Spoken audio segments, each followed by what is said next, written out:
With you this evening.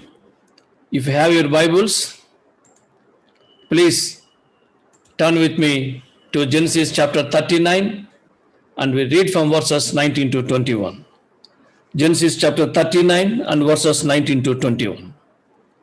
When his master heard the story, his wife told him, saying, "This is how your slave treated me." He burnt with anger.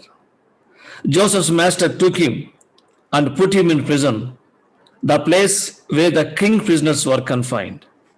But while Joseph was there in the prison, the Lord was with him. He showed him kindness and granted him favor in the eyes of the prison warden. Let's look to the Lord in prayer.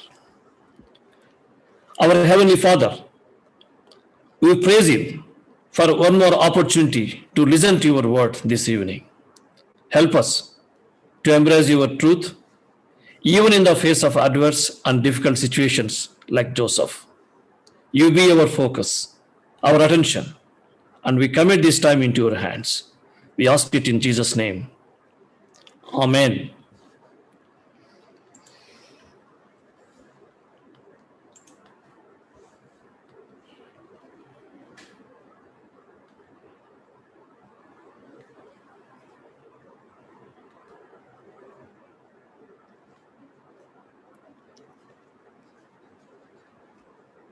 It was for the first time in 2013 when the United Nations General Assembly designated 30th July as the World Day Against Human Trafficking. According to the UN office, over 2 lakhs victims of trafficking have been detected worldwide since 2003. This persistent abuse has for thousands of years. In our passage today, we see that Joseph has been sold to slave traders. He is the victim of brothers, traders, and now a new master.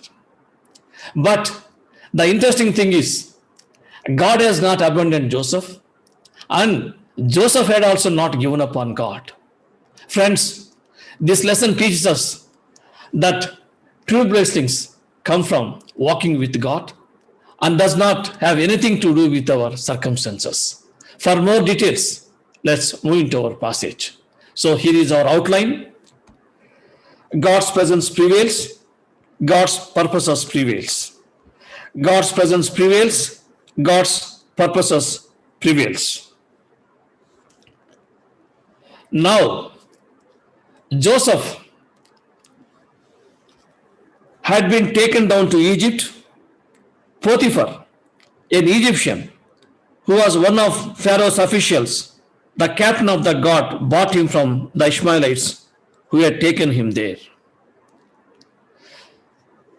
The first verse in our chapter repeats what was said in the last verse of chapter 37. Here is a 17 years old youth who has been taken away from his homeland and dropped into what was then the most powerful nation on earth, Egypt, where he was sold as a slave to Potiphar, the captain of the guard. He is no longer in his own land, so we can foresee the problem of language barrier, culture. In addition, he has no friends, no money, and he is a slave. What a sorrowful position to be in for Joseph. So, now that the scene has been set, now the story continues. The Lord was with Joseph so that he prospered, and he lived in the house of his Egyptian master. Indeed, Joseph has fallen from being the favored son of a wealthy man to a slave in a foreign household. But present chapter takes care to demonstrate this is not the case. Look at the verses 2 and 3. The Lord was with Joseph. Twice we are told. And additionally, the narrator proclaims, the Lord gave him success in everything. And verse 5, the Lord blessed whatever Joseph touched. When his master saw the Lord was with him and that the Lord gave him success in everything he did. Joseph found favor in his eyes, became his attendant, charge of his household, entrusted care in everything. This is how God showed that he was with Joseph. He prospered and even found favor in the eyes of the Potiphar. This might have been an unexpected turn of events for Joseph. Jesus taught his disciples on the Sermon on the Mountain. Let your light shine before the others, and that they may see your good deeds and glorify your Father in heaven. Friend, whatever you do, whether work from home or working or serving, do it for the glory of God. Verse 5, the blessings of the Lord was on everything Potiphar had, both in the house and in the field. Both in the house and in the field. Notice what happens when Joseph takes over. The Lord immensely blessed a non-believing household, both in the house and in the field. The blessings was everywhere, inside, out. Now, so Potiphar left everything he had in Joseph's care. Friend, wouldn't that be a great? First 6 verses emphasize over and over again that God's blessing is on his life. Joseph worked hard, but the Lord gave him the increase. Jesus taught in Gospel of Luke, whoever can be trusted with very little can also be trusted with much, and whoever is dishonest with very little will also be dishonest with much. Joseph was faithful to even in the smallest task, and he was put in charge of greater things. Now, verse 7, verse 6, last part. Now Joseph was well built and handsome. Joseph was not only blessed in wisdom and skill, but also blessed in physical appearance. There were only 2 others in the Bible given this description of being handsome. One is King David and his son Absalom. Verse 7, after a while, his master's wife took notice of Joseph. When Joseph seems to be sitting on top of the world, it is exactly at this point that a new character enters the story. After a while, his master's wife took notice of Joseph. His master's wife, not immediately, but after some time, took notice of Joseph. She looked at him with lust. She openly proposes by demanding Joseph to sleep with her. Friends, here the lesson is very clear for us. When everything is going your way, when you just got a promotion, when your popularity has never been higher, when your dreams start to come true, watch out and be careful. Take nothing for granted. Just because things are going well does not mean that you are home free. Today's victories often lead on to tomorrow's trials. Joseph was in an extremely difficult situation, and this was a very real temptation for Joseph. But he overcame the temptation, and in this account, Joseph does 5 things that will help us not only refuse the temptation to immorality, but to resist just about any temptation. But he refused. First, he refused immediately. The longer you wait to say no, the harder it is to do so. The moment you allow yourself to debate the merits of wrong behavior, you have given the devil a foothold. So, first we must refuse immediately. Everything he owns, he has entrusted to my care. No one is greater in this house than I am. Violation of trust. His second defense was the trust of his master. He would not betray his master. It was a violation of trust. Potiphar, his master, trusted him. So how could he do this? to someone who had been so kind. Next, Joseph counted the cost realistically. His credibility would be gone, his character would be destroyed, and it is a violation of marriage. My master has withheld nothing from me except you because you are his wife. So, friends, Joseph understood that marriage settled the issue. It was not even open for debate. How then could I do such a wicked thing and sin against God? Sin against God. His third defense is, it was sin against God. Immorality is wrong. It is to go contrary to God's direction. Joseph knew that disregarding God's law is to alienate ourselves from our strength and hope. Next, and though she spoke to Joseph day after day, he refused to go to bed with her or even be with her. Fourthly, he resisted pressure persistently. Notice that Joseph resisted even though she spoke to him day after day. He refused to go with her or even be with her. Joseph tried to avoid her as much as possible. Friends, do you remember last week chapter 38? There you have Joseph's brother Judah in the freedom of having sex with someone he is not meant to have sex with. And here you have Joseph in slavery, retaining his moral integrity. You know, Judah is the one from whom the Christ going to come for goodness sake. But what matters most to God is not one's position, but one's faithfulness. But he left his cloak in her hand and ran out of the house. Fifth, Joseph fled the trap decisively. Joseph did not try to reason with her. No, he did the right thing. He ran away. He fled from the temptation. Jesus tells us to take decisive action. If your right eye offends you, cut it off. Paul told us to flee sexual immorality. This was not a figure of speech. It was a battle plan. This is not the time for explanations. This is not the time to be polite. Your window of opportunity is small. Run. Make it faster. Friends, temptation comes to all of us eventually.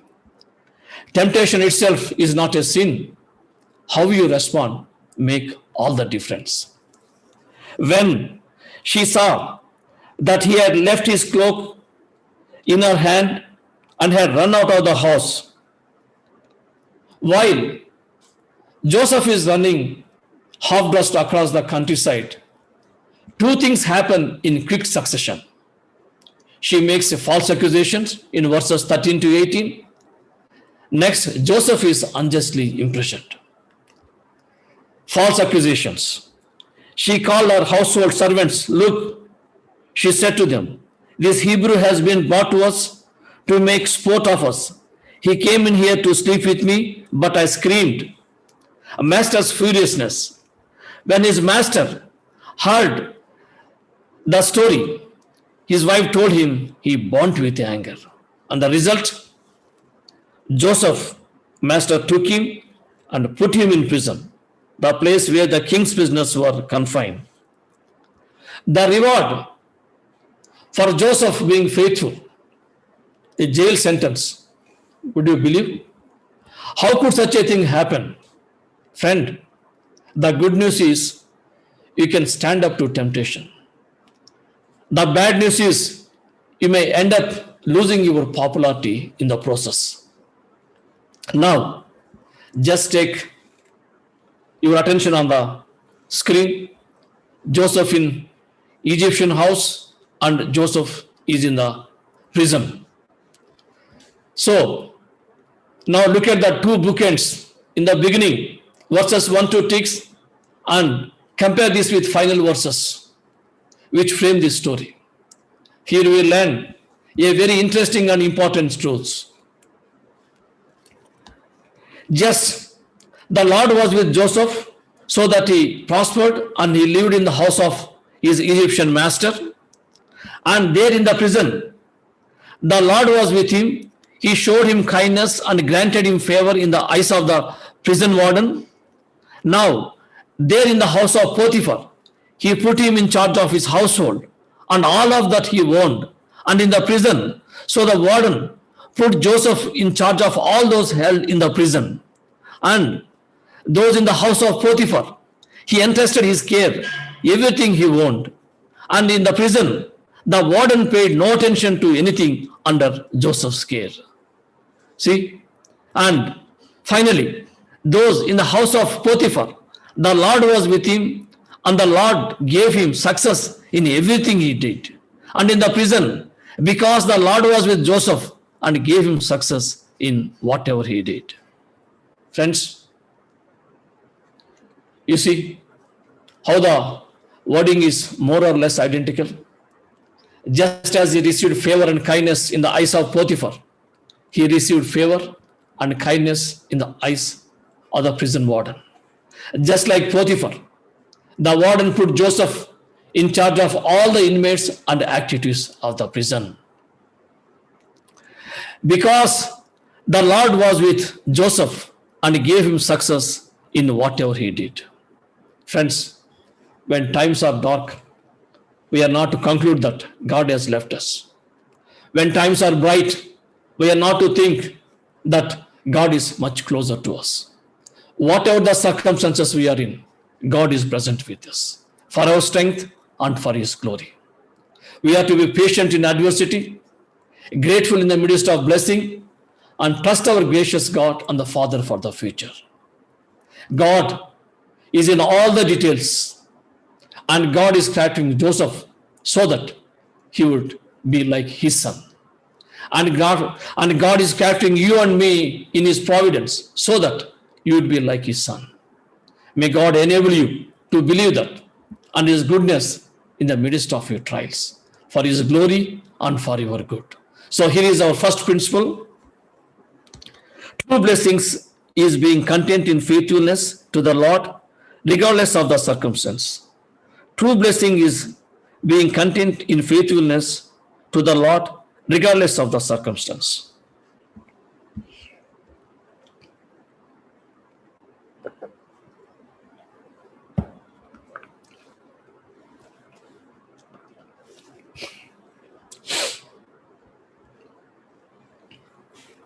Dear beloved in Christ, there are many times in life when faithfulness does not look like it is working. What has Joseph done to cause him to be in an Egyptian prison? Nothing. The reward for his faithfulness is for life to go from bad to worse. But what Joseph does not know is that God is moving things around in Joseph's life to put him in a place to carry out God's plan. Friend, do you believe that the Lord has left you? Do you think that because your life is difficult, that it means that God is no longer with you?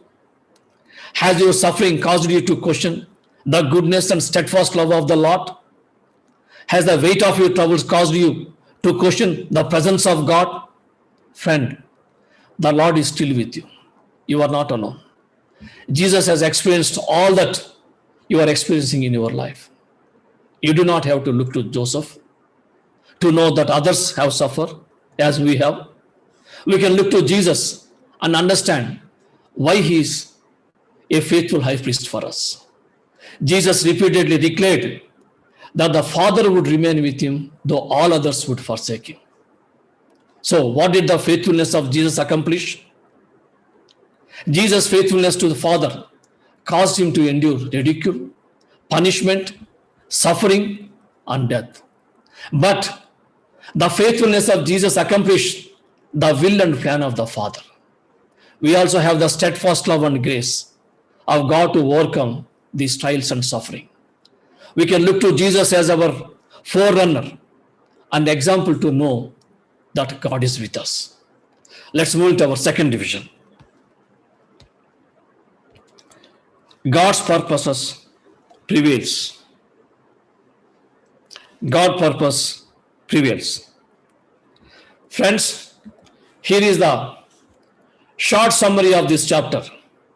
In jail, two men, two dreams, two interpretations, one lives, one dies, one man forgets, and back in jail. That is a whole chapter right there. At the beginning, Joseph is in prison. At the end, he is in prison. That is not fair, but there it is. So, let's read Genesis chapter 30 with no hint of what the future might hold for Joseph. Sometime later, our passage starts with sometime later. Waiting is perhaps the hardest discipline of the Christian life. Most of us hate to wait. In this chapter, Joseph is waiting because there is nothing else he can do. Joseph is now 28 years old. It has been 11 years since his brother sold him to slavery. He can't get out of prison. He can't appeal his sentence. He certainly can't escape. He's stuck in an Egyptian prison, far from home, where they think he is dead anyway. Pharaoh was angry with his two officials, the chief cupbearer and the chief baker, and put them in custody in the house of the captain of the guard, in the same prison where Joseph was confined. Our passage starts off with the cupbearer and the baker going to prison. We don't know what they did. We don't know their names, but we know their jobs. Both of these men held key positions and were relied upon by the king. And now they join in the royal prison. Verse 4, the captain of the guard assigned them to Joseph and he attended them. The main point is that Joseph was put in charge of them. Actually, the warden entrusted everything to Joseph's care. That's because, as we read in the last chapter, God was with Joseph and blessed him.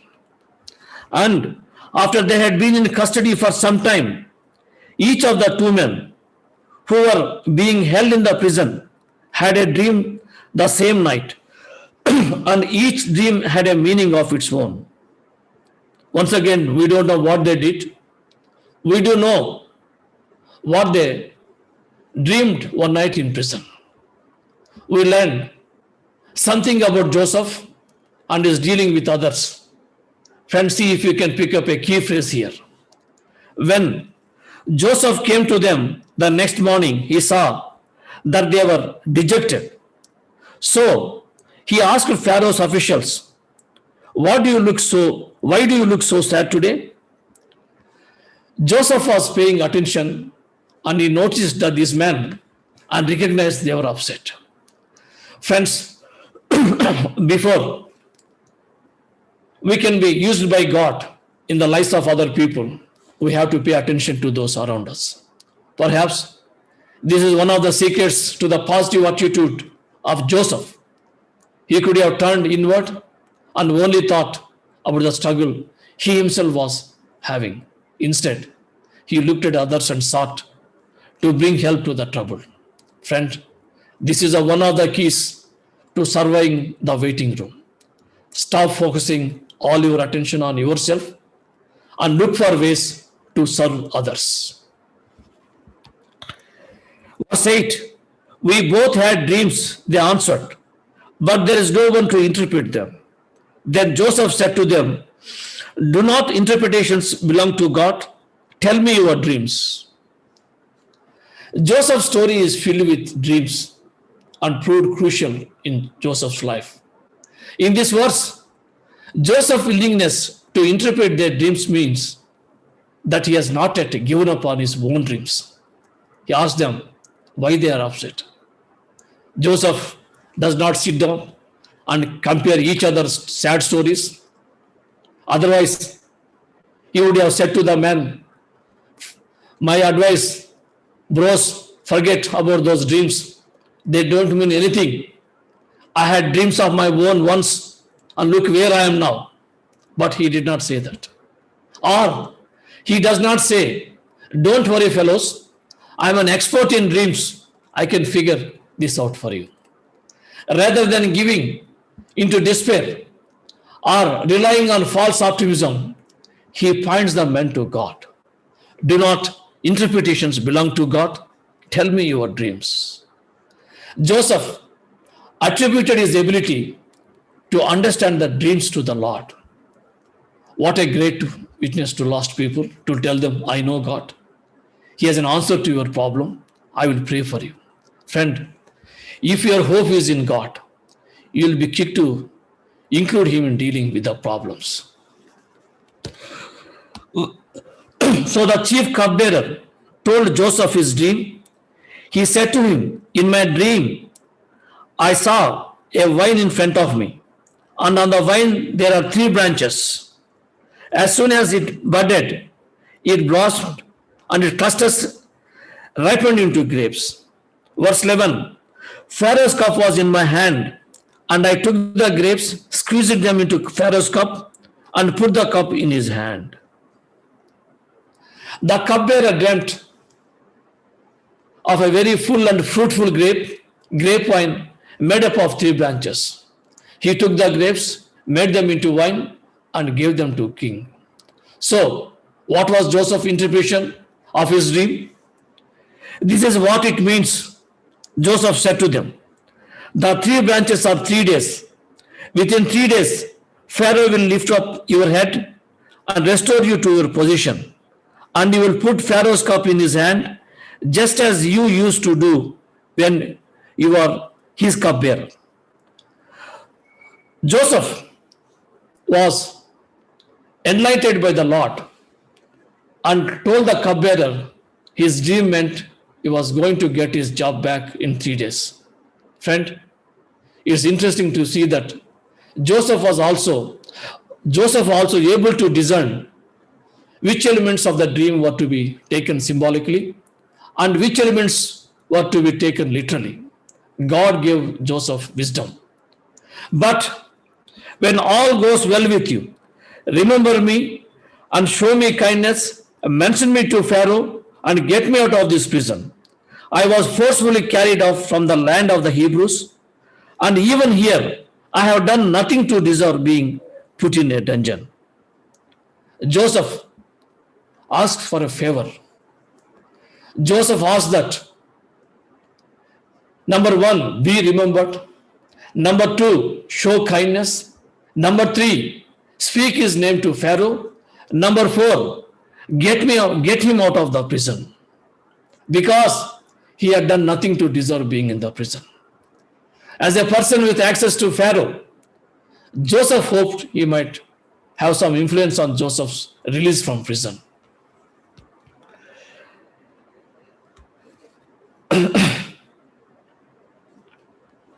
Now, the chief baker,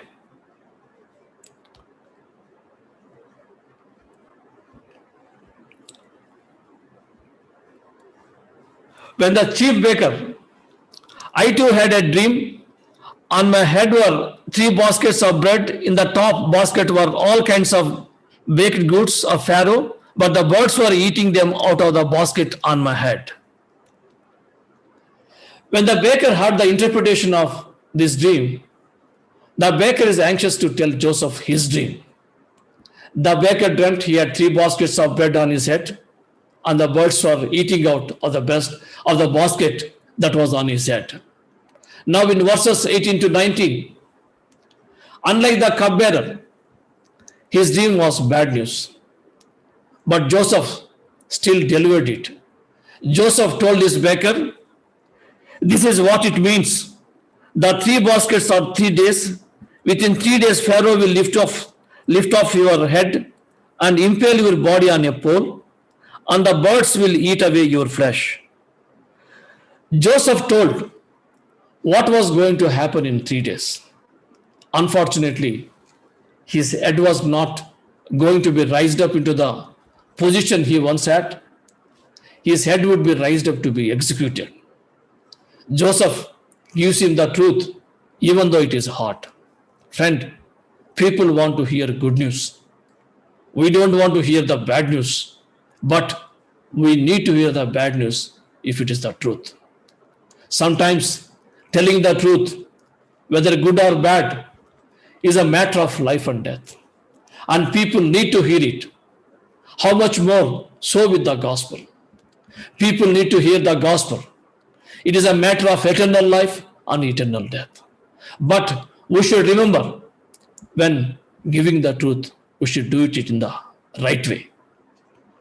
Now, the third day was Pharaoh's birthday, and he gave a feast for all his officials.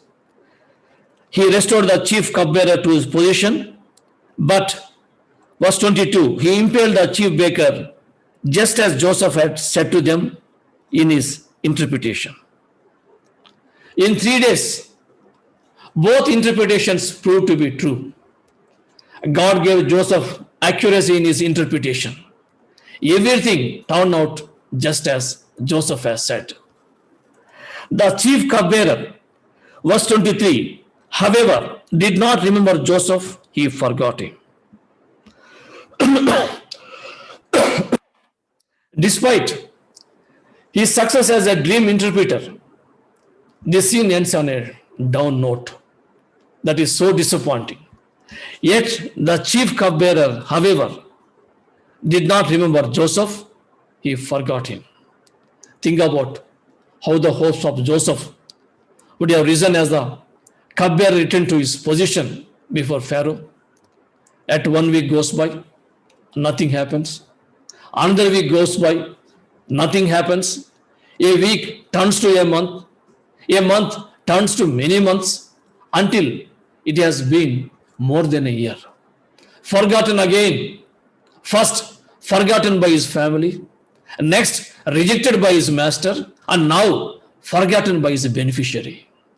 Just when it looks like deliverance has come for Joseph, but Joseph continues to be forgotten.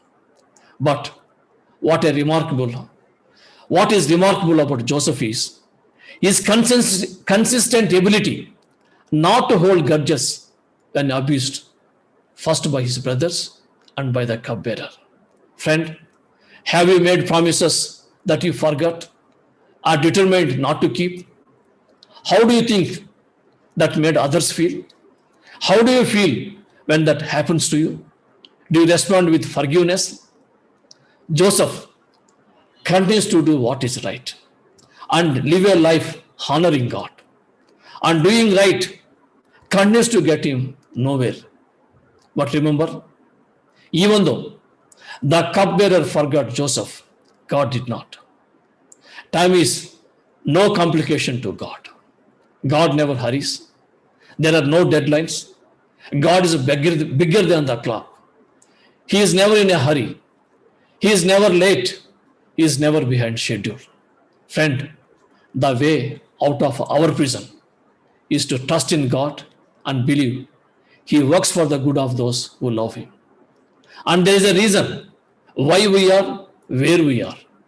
Maybe God puts us here is so that you can be a blessing to the people around you. So, here is our final principle. God uses disappointments to bring us to the place where our only hope is in Him. God uses disappointments to bring us to the place where our only hope is in Him.